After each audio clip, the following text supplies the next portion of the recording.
Missiles are rolling out of hardened shelters in North Korea, and Seoul is now sitting under the shadow of 50 new rocket killers. This is not a test. This is not routine saber rattling. This is a message. Welcome in, ladies and gentlemen. We have a serious development unfolding on the Korean Peninsula. North Korea has unveiled and reportedly deployed dozens of new long-range rocket artillery systems, weapons specifically designed to threaten Seoul, overwhelm missile defenses, and put U.S. bases in South Korea and potentially Japan under immediate pressure. When Pyongyang rolls out 50 new systems at once, that's not just modernization, that's preparation. Let's break this down step by step. The Korean Peninsula has technically been at war since 1953. The armistice ended open fighting, but no peace treaty was ever signed. That means every escalation happens in the shadow of unfinished conflict. North Korea has spent decades building one of the most artillery-dense militaries on Earth. The reason is simple: geography. Seoul, a city of nearly 10 million people, sits roughly 35 miles from the demilitarized zone. In military terms, that's point-blank range. For years, North Korea relied heavily on conventional tube artillery and multiple rocket launch systems positioned in hardened mountain bunkers north of the DMZ. Even older systems like 170mm Koksan guns and 240mm rocket launchers were capable of saturating parts of the greater Seoul metropolitan area. But the systems now being highlighted are in a different category entirely. The spotlight is on large-caliber multiple-launch rocket systems, believed to include variants of the KN-25, technically labeled a super-large multiple rocket launcher. The KN-25 blurs the line between traditional artillery and short-range ballistic missiles. Each launcher can carry multiple 600mm guided rockets, with reported ranges of up to 380 kilometers. That range extends well beyond Seoul. It places U.S. bases such as Camp Humphreys and Osan Air Base within direct reach. Depending on deployment locations, it could even threaten parts of Japan. These are not unguided rockets from the 1960s. North Korea claims these systems have precision guidance capabilities.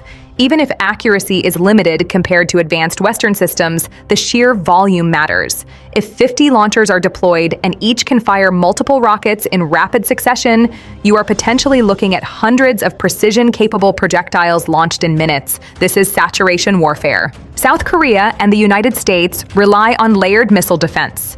Patriot PAC-3 batteries are deployed to intercept short-range ballistic threats. The Terminal High Altitude Area Defense System, known as THAAD, provides an additional layer designed to intercept missiles in their terminal phase. Aegis-equipped destroyers operating in nearby waters add yet another defensive shield. But here's the critical point: missile defense systems are not infinite. They rely on interceptors. Interceptors cost millions of dollars per shot. And if a large enough volley is launched simultaneously, saturation becomes the objective. North Korea's strategy is not to match U.S. or South Korean technology one for one. It's to overwhelm it. 50 new rocket systems change the math. Even if each launcher fires just 4 rockets in a salvo, that's 200 projectiles in the air within minutes. Defenders must identify, track, assign interceptors, and engage each incoming threat. Even a high interception rate leaves room for impact. And in a densely populated urban region, even limited penetration can cause massive disruption. So why now? Politically, North Korea often escalates during periods of heightened U.S.-South Korea joint military exercises. These exercises, involving advanced fighter aircraft, strategic bombers, and amphibious units, are viewed by Pyongyang as rehearsals for invasion. By unveiling new rocket systems, North Korea signals deterrence. It's saying, if you strike us, we can inflict immediate, devastating retaliation. There is also an internal dynamic. North Korea's regime survival strategy depends on projecting strength. Weapons development is tied to legitimacy. Large parades showcasing new systems serve both domestic propaganda and international messaging purposes. But beyond the optics, deployment matters. If these 50 systems are operational and distributed across hardened sites, they represent real capability. Let's talk tactics. North Korea has spent decades tunneling into mountains near the DMZ. Many artillery systems are believed to be stored in reinforced underground facilities with blast doors that open briefly to fire and then close again. This shoot and scoot approach minimizes exposure to counter-battery fire. South Korea maintains advanced counter-artillery radar systems capable of detecting launch trajectories and calculating origin points. In response, South Korea fields K-9 Thunder self-propelled howitzers and other rapid response artillery assets designed to strike back within minutes. The United States and South Korea also rely heavily on air power for suppression missions. F-35 stealth fighters operated by South Korea, along with U.S. assets in the region, would likely be tasked with locating and destroying launch sites. Precision-guided munitions, bunker-busting bombs, and electronic warfare would play central roles. But again, time is critical. In the opening hours of a conflict, North Korea's goal would be to unleash as much firepower as possible before its systems are degraded. The stakes extend beyond Seoul. Camp Humphreys, the largest overseas U.S. military base, houses tens of thousands of personnel and serves as a command hub. Osan Air Base is critical for air operations. If these installations are threatened by precision rocket artillery, the operational picture shifts. Force protection levels increase. Dispersal strategies are activated. Aircraft may be repositioned. Hardened shelters become essential. Japan also enters the equation. While the KN-25's maximum reported range varies by source, North Korea has separately demonstrated short and medium-range ballistic missiles capable of reaching Japanese territory. That means U.S. bases in Japan, including Kadena Air Base, are within the broader threat envelope of North Korea's missile arsenal. Escalation on the peninsula could ripple across the region rapidly.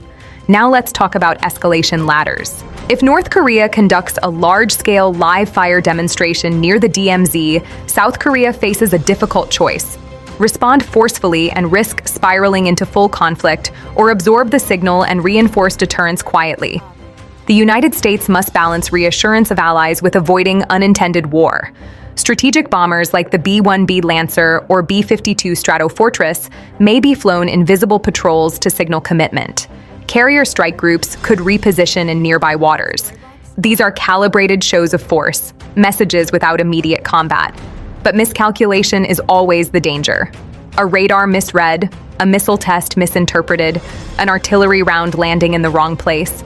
The Korean Peninsula is one of the most heavily militarized borders in the world. The margin for error is thin. From a strategic standpoint, North Korea's unveiling of 50 new rocket systems strengthens its deterrent posture. It reinforces the regime's long-standing doctrine. If attacked, it will respond immediately and massively. The focus is not prolonged maneuver warfare. It is immediate punishment. That threat complicates any preemptive strike calculations by adversaries. For South Korea and the United States, the answer lies in layered defense, rapid suppression capability, and credible retaliatory power. South Korea's kill chain doctrine emphasizes preemptive strike capabilities if imminent attack is detected. Combined with advanced ISR, intelligence, surveillance, and reconnaissance assets, the alliance aims to identify and neutralize launch sites quickly. But detecting intent before launch remains one of the hardest problems in military strategy. Economically and politically, escalation would be catastrophic. South Korea is a major global economy, deeply integrated into technology supply chains. Even a brief exchange of fire could disrupt markets, manufacturing, and trade routes. Global investors monitor every missile test. The psychological impact alone can move markets. There's also the nuclear backdrop. North Korea has an estimated inventory of nuclear warheads and has demonstrated intercontinental ballistic missile capabilities. While the current development centers on conventional rocket artillery, any large-scale conflict on the peninsula exists under the shadow of nuclear escalation. That reality shapes decision-making on all sides. So where does this leave us? North Korea has signaled it can saturate defenses. It has expanded the number of high-caliber rocket systems capable of precision strikes. It has reinforced the message that Seoul and U.S. bases are within immediate reach. At the same time, the U.S.-South Korea alliance maintains advanced missile defenses, air power, and retaliatory capabilities designed to deter exactly this scenario. Right now, the situation is tense but contained. Exercises continue, surveillance intensifies. Military planners on all sides update targeting matrices and contingency timelines. The balance holds, but it is a balance maintained through strength, deterrence, and constant vigilance. The introduction of 50 new rocket systems doesn't automatically mean war, but it does shift the equation. It increases the potential opening salvo of any future conflict. It raises the stakes of miscalculation, and it underscores that the Korean Peninsula remains one of the most volatile flashpoints on Earth. The question now is simple, but the answer is anything but.